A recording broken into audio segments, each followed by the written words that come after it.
त्यो चाहिँ मेरो कौसी हुन्छ। यहाँनिर रामन राख्नुहुन्छ।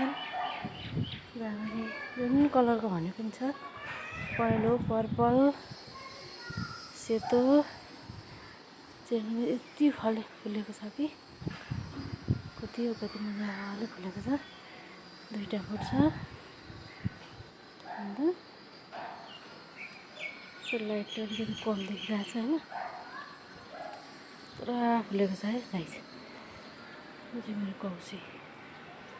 यहाँ माथि चाहिँ ट्याङ्की छ,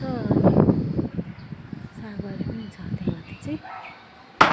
अत्ता दुःख लाग्यो।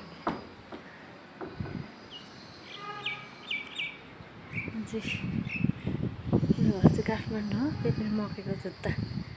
अन्त यो चाहिँ हाम्रो बुवा आमाले फलाएर यहाँ काठमाडौँमै फलाएर यहाँ झुन्डाउनु कोही जुत्ता बनाएर गाउँको याद आउने गरी छ। त्यो जुत्ता छ, अरू चाहिँ छोराले राख्नु छ।